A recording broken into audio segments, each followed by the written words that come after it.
Hey everybody, Dr. B here with the season finale of season 4 of the Dr. B show. I have the honor and privilege to interview my dear friend Fleriser Bello from Bellas Fashionistas. Amazing interview, amazing young woman, and I hope you enjoy the interview. Hi, Dr. B here. Are you struggling to get rid of stubborn fat but don't want to have plastic surgery? 111 Spa and Aesthetics non-invasive slimming massage can help you get the body you always wanted. 111 Spa and Aesthetics can also help you when it comes to cellulite treatments and body contouring massage. 111 Spa and Aesthetics offers a full range of skincare services, including facials, acne, scar treatments, skin tightening, microdermabrasion, and more. 111 Spa and Aesthetics are trained professionals with extensive skincare experience and utilize only the best equipment possible. For more information, please visit their website at www.111aesthetics.com. That's 1-O-N-E-11. Leven Spa-Aesthetics.com, located at 10 East Moonachie Road in Hackensack, New Jersey, 07601. And to make an appointment, don't miss out, 201-520-1777, 201-520-1777, 111 Spa and Aesthetics. Hi, everyone. Welcome to another edition of the Dr. B Show, Season 4. I have the lovely honor of having my friend, Fleriser Bello. Fleriser, how are you today? I am doing fantastic. I know Dr. Jairo, that is, by the way. That's right. When you met me, I was Mr. Jairo, then I became Dr. Jairo, right? So yes, and I'm so proud of you, Jairo, with all of your accomplishments. You literally fuel me to continue to do what I do. So congratulations, Dr. Jairo. Thank you so much. It is a pleasure to be back here. So thank you. Thank you. So tell everyone about yourself. About myself, my name is Fleriser Bello. I am the founder and CEO of Fleriser Bello Incorporated, which is an events and marketing strategist firm. We create innovative and activative programs to elevate brands throughout any of our events or any of our marketing initiatives or campaigns. That's on the Fleriser Bello side. Now we have Bellas Fashionistas, which is right behind me, and is a platform to encourage, motivate, and educate Latino youth and women. And our goal is to amplify the voice of Latina professionals through different activations that we actually have, and our Bellas Fashionistas YouTube channel.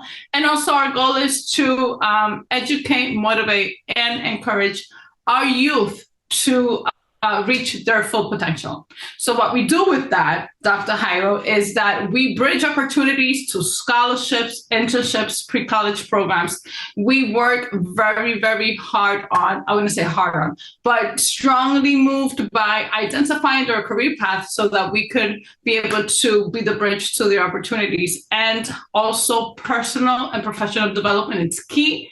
We do think that working from the inside out, and that is by working on our personal brand, working on self-esteem, self-confidence. It's key in identifying who we are as a person, and that could set us free so that we could be able to walk authentically in our natural selves like God has created us. We are all born with gifts. We are all born with natural talents and with a life purpose. So identifying that life purpose for our youth and at an early stage is our goal, so that then we can connect them to the opportunities, to the industry that they would like to pursue a career in.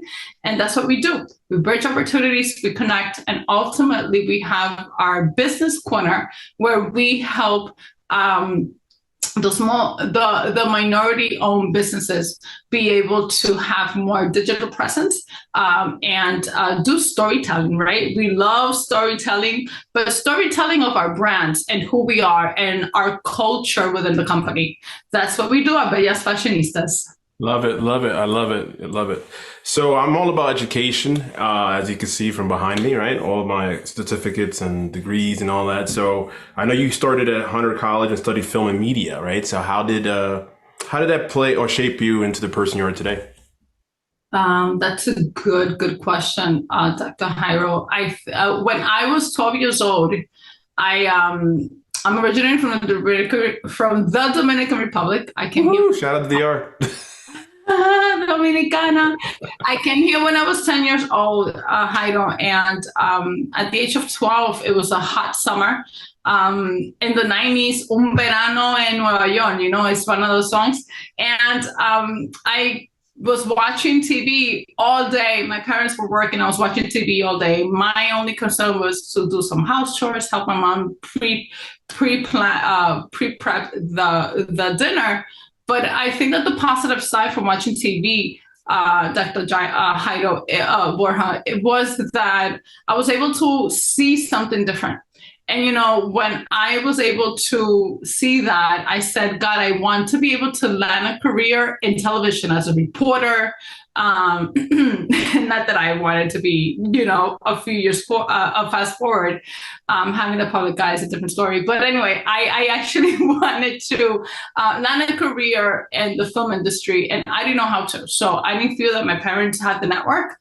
Lo and behold, I was able to identify that career path at a very young, early age, and someone that I know that is very close to us helped me land a career in the film and media. So I fell in love with film and media. I know fell in love is so cliche, right? So that's how I was able to identify that I wanted to pursue a career in film and media studies. I love film media production, producing. It's like one of my biggest strengths, and working in that career at a very early age had really set me free from others, and that's how I began. So then I went to BCC. From high school, I went to Hunter, and I was able to not only work at Channel 13 but work in other areas that allowed me to at a very early age, be able to see my land an opportunity at my desired career. Love it. I love it. I love it. So you, as a very young age, you got that exposure, and it took you to where you're at today. So I love it. I love it. I'm also all about volunteering, right? Of course, I volunteered as a board member, which led to the chamber, which led to Prosponic, which led to who I am today. And you're very similar paths, you and I, right? So you do some things with Brooklyn to Bogota. So can you tell us about that? Yes, I am one of the mentors for the minority-owned, Latino-only Spanish-speaking platform. Is called Brooklyn to Bogota. It's ran by my really dear friend Rosario Casas, who is una Bogotana de Colombia. Fellow paisana, so. Right? For that matter. Our friend. Yes, she's such a bright Latina. She's in STEM, and she has these two companies. I think it's actually three, but Brooklyn to Bogota was created during the pandemic. It is a platform to provide resources and education to the Latino-owned business community. We were highly impacted throughout the pandemic. And, it is an honor for me to be part of that platform where I speak about storytelling, marketing, digital marketing, why it's so important to have a digital presence in the World Wide Web that can setting and starting your digital footprint for your own company. So I'm part of that. We do on a quarterly basis.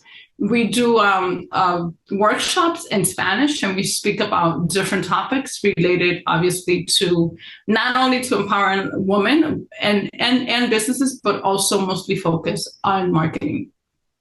I love it. Speaking of marketing, you're mentor with the Small Business Mentors NYC program through the NYC Department of Small Business. Shout out to them. How did that come about? That's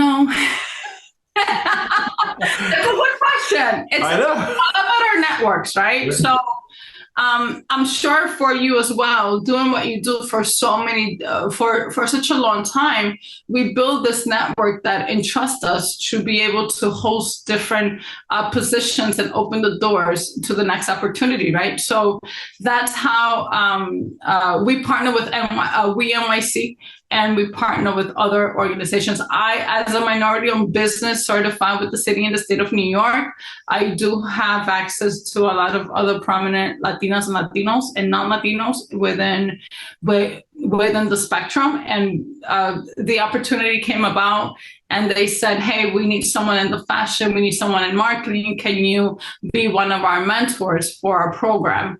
And I am humbled for the opportunity and the honored. I mean, I don't consider myself an expert. I am an expert. I'm still in the learning process, and as we all are as professionals. But yes, I was able to have that one-on-one with a certified minority-owned business, and the feedback that I got from him was very refreshing. And, it is a great opportunity. We continue to provide that void, to answer those questions for those that would like to have a digital footprint on the digital side, and for their marketing and being able to market their companies for their networks.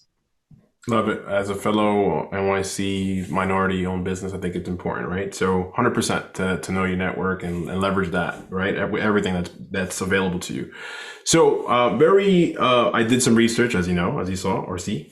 But you know what, too, Dr. Borja, and I just want to mention this, and I am sorry to cut you off. I think it's also about the credibility, right? It's who we are, Absolutely. How we conduct ourselves, how it's not, the network is one way to, as a segue, but at the end of the day is who we are and how we conduct ourselves, how we conduct our companies, how effective we are in what we do. And I think that I take those responsibilities very, very honored and humbly that we've been able to be at these spaces, at the end. 100%, 120%. And as I mentor to my mentees and other business owners, you're on 24/7, right? So you are your brand all the time. So how you dress and how you speak and who you with is all important. So I get it. I totally get it.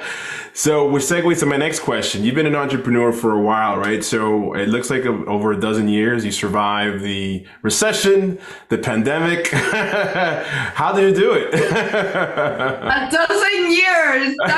You're making me old. No. I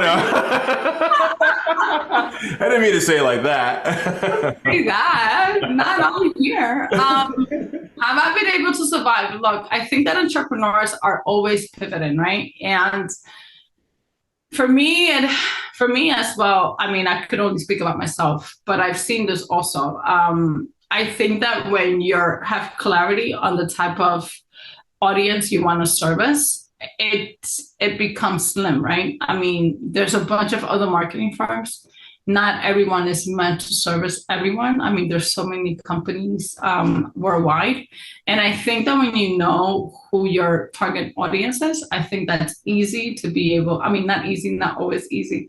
But when you set the bar on who you want your clients to be, I think that's key. That's not to say, look, I've turned down clients for the sake that is probably not the right timing, or I may have, I don't have the bandwidth, and I mean that in a positive way. And, or it's just not the right client. And, I've been grateful to God because it has allowed me to have food on my table. And, having other opportunities of speaking engagements, thanks to you and other within our networks that help us build a brand. And I was literally looking at this the other day and thinking, wow, it's been a decade. And, we are very hard on ourselves, especially myself. I'm like, okay, maybe I'm not where I am or where I want it to be. Maybe I want something bigger. But when your purpose is set in stone to do something else, unless you focus on what your purpose is and what you're supposed to be doing, nothing flourishes. And we would be in this waters still for a long time. Look, when I opened my first firm in 2012, my second client was Telemundo, and they've been my client to today.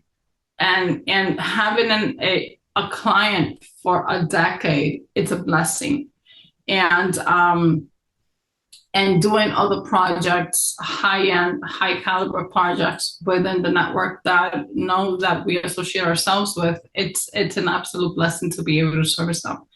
So I think your question was, how have we done it? Or how have you done it? Have you sustained and survived the recession, the pandemic? The pandemic was interesting because when one company was a little bit on the stagway, the other one, this one was like just flourishing. So we were able to do the digital side of it versus the events was very, very, very productive for us. And we were able to do so many strategies and help other companies. So it was a blessing. And I think now it's picking up on the event side. I literally had to tell someone, no, I cannot do your virtual gala because I was so consumed in working on this, on the Bellas Fashionistas. And I don't regret it because Bellas Fashionistas was literally able to move up to another level. And thank God for that, right? Of course. Amen to that. Do you want to promote your product or services to your target audience but don't know how? Do you struggle with social media marketing and management? Do you have challenges with lead generation for your business online? Well, look no further. Get More Clicks Media helps with SMS, MMS, and email marketing. Also, social media marketing and management, video marketing, lead generation, brand recognition, SEO, e-commerce, and website development. For more information, please visit getmoreclicksmedia.com. That's getmoreclicksmedia.com. Just wanted to take a step back, take a macro view, macroeconomic view. So I did some research, obviously. So according to the USA Today, we were, by the way, this is taped December. We were at a summit together, you and I. So this kind of ties into yesterday, right? So only 2 Latinas have been CEOs of a Fortune 500 company. So why do you think, just your opinion, why so many few Hispanics have made it to the top, and what could be done more to increase diversity? That is a good question. I think why do I think? It's hard to reach the top, but it's not impossible. I think that if we have more people sponsoring Latinas or the Latinas that are within a growth ladder to reach that success in being in the boardroom and having, being part of the decision making, I think it's key. I'm not going to focus on the negative. However, it's still there, but I do want to say that there's so many women and men, Latino and non-Latino men, who are really stepping it up and opening the doors. Do I think there should be an increase? And yes, I think there needs to be more education. It needs to be a trickle effect from the top to the bottom. And what do I mean with that? From the corporation, from being the sponsor, speaking at the table and saying and mentioning the names. I think it's key. For those, there's so many organizations that we know of mutually that are really, really changing that culturally, within the corporation side. I think it's key. So we have the Sid Wilson, we have the Lily Joe that is constantly opening the doors for another Latina that is prepared, to be at that level. I think it's preparedness, it's education. Now you have ACE, Mujeres de ACE, who is literally working on the capacity building for those professional women to be able to meet that criteria that can set forth the next Latina board member. And, recently, I think it was, no, it wasn't Solis. Monica Gill was able to land, be part of, I cannot remember, don't quote unquote me, but Monica Gill, it's now a board member, I think, of Nike. That's what Mr. Martinez said. And at the Hispanic Leadership Summit at the UN that we were both sitting on. And, I think that when we continue to have more Latinas, to have more people to advocate, those sponsors and those mentors to guide us is key. And, Bellas Fashionistas, I'm not going to say I'm doing that at the higher level, but my focus is to do that at the micro level, at the community level, preparing our youth with identifying their career path so that we can then connect them to the opportunities. And if we continue to work at different levels, like the ACES, like the Mujeres de ACES and other organizations that are doing this at so many different levels, I think that we could literally get as many Latinas to be able to land and open the door to the next generation of leaders, whether it's a male leader, a female leader, not necessarily Latinas, but if we all come and work together with our purpose, with our that we want to continue to move forward our agenda of Latino, to prepare, to educate, and to motivate, and to influence and push up. There's a word that our dear friend, I'm sure you know him, Andres Alvarez. Yep, I met him yesterday for the first time. He is someone that sits down with me and guides me, and who is someone that I see as an advisor. And having these people next to you within your network to support you, to provide that guidance, to make that connection, to be able to say, "Hey, I need you to come to this event. Fly over to Texas or fly over to Michigan." That's what we need. We need that sponsor to speak for us. We need that person to constantly see us as we continue to grow professionally.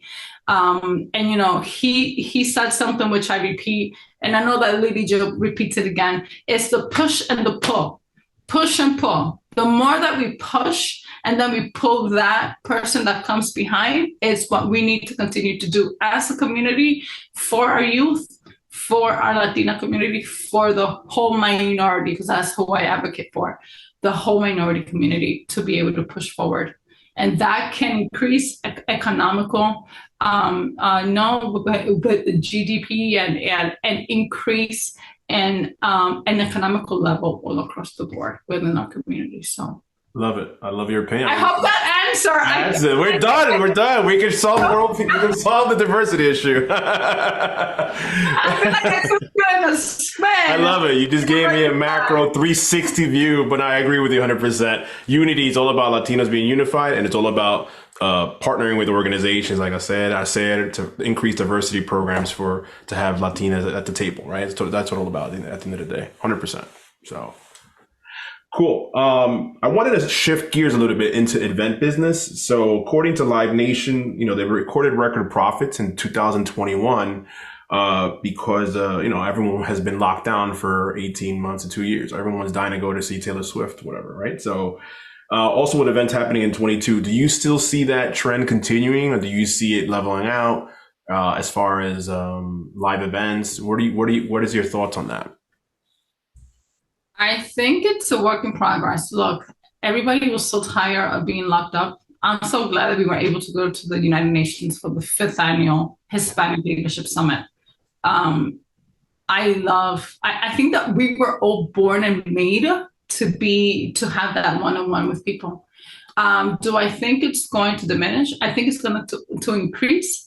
Maybe there's going to be some totally increase. There's so many events happening now. I think the Oscars went live last year, and they're going to continue. I think we're going to go back to that. I think it's imperative. We need it as humans. But I do think also that the hybrid type of event it's in right now, those that cannot travel. Look, I think that what the pandemic, the height of the pandemic, right? Because we're still slightly. So, yeah, we're still technically in it. I think that really taught us of our capacity, so many things, but within them, our capacity and the strength and the power of the technology, right? We have people that we have connected to in other countries because of technology. And I think that's going to continue to be done. There's so many companies and organizations that were able to grow from that on an international level, that I think it's something that's not going to go away. Those that cannot participate or cannot fly, maybe if the organization suggests that we do, then, or that we do not, I think they're going to be able to have that amplitude, to have the hybrid version, because we don't want to miss anyone, one. But two, it's something that could stay, but it's definitely going to be increased. Love it. No, thank you so much for that. So I want to one final question, right? So if aspiring Latinas. That was great. That was great. That was good. Time flies when having fun. It's already been 30 minutes. I was so thinking, I'm like, oh my God, ¿cuáles son las preguntas? Literally be, answer them, write them down. I'm like, You good. You did amazing. Final question. So aspiring Latina looking to start their business, what's the first thing they should do or think about? Inspiring Latinas who want to grow the business. Or start their business. What should be the first thing they should do? Besides the normal stuff, certificate formation and all that jazz. Like, what's the first thing they should do? Jairo, come on now. I think is what is the purpose that it's going to serve? Is there a market for it? I think that being able to find the target audience for that, learn that you're not going to be able to supply to everyone. I think that when we are focused on our target audience, everything grows. But do not think like for my experience, I thought I was only going to do events. Marketing and PR came after. I'm like, what is this? So I think there's what we think that we're going to walk in may be able to expand and grow naturally, because we have other gifts and other talents, and maybe one service derives of others. And then that's how a company grows, right? We could look at the model of every company when they started, and they not where they are today because their services was able to be diversified, to be able to stay afloat, have a cash flow. Yes, cash flow, have flow. I understood you. I get it. Apple, Amazon. All together purposely for that. Exactly. A flow, cash flow. Exactly. And I think it's something. I think not to be scared. Because on the other side of fear is where a growth is. Be intentional, be bold, never take no for an answer, and I wouldn't say the word aggressive because it could be misconstrued, but be aggressive in the sense that if you have a focus and a vision on something, then you need to go for it. Don't depend on anyone. There's not only one vendor, there's many. But I think that in terms of having what to think about is to staying true to yourself, to your services, and who you are. And branding and storytelling, it's key. And never give up. That's what I would say to that Latina or that woman who started their own company. I love it. Where could people find more information about you? How can they contact you? Thank you. You could follow me on Instagram, Bellas Fashionistas, or at Fleriser Bello.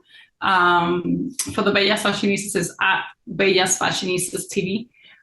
You could find us there. You could log into our website, bellasfashionistas.com or fleriserbello.com. And you could follow me on my personal account. I am Fleri. So I'm very searchable on LinkedIn and on social. So please do follow us. Fleriser, it's been a pleasure to have you. I wanted to get you on my show for a couple of seasons. I'm glad we made it happen. So thank you so much for being on my show today. Thank you. So good to be back. And thank you for always, not always, but considering me to come back. It's a pleasure to be here. Dr. Borja. Thank you, Fleriser Bello, everybody. Thank you. Has the pandemic changed the way you prospect today? Do you struggle prospecting for new leads for your business? Do you have challenges and don't have a process when networking at an event, either virtually or online? Well, look no further. Borja Consulting Group's Transforming Your Way to Success online course is a solution. In this 8-week intensive course, you will go from networking novice to networking guru. As a bonus, 2 coaching sessions with Dr. Jairo Borja himself are now included in the course. Don't miss this amazing opportunity to transform your pipeline, increase quality leads, close more deals, and transform your way to success. For more information, please visit our website, www.borjaconsultinggroup.com. That's www.borjaconsultinggroup.com.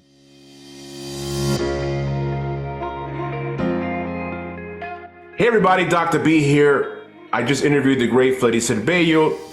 That wraps up season 4 of the Dr. B Show. Please follow me on Instagram and Twitter and LinkedIn. Find me, Dr. Jairo Borja, and please, transform your way to success. Take advantage of the course available now at borjaconsultinggroup.com.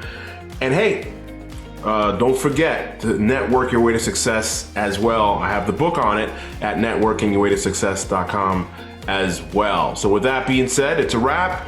We'll see you for season 5. We even got some even better things lined up for you for season 5. So I hope you enjoyed the season. Take care.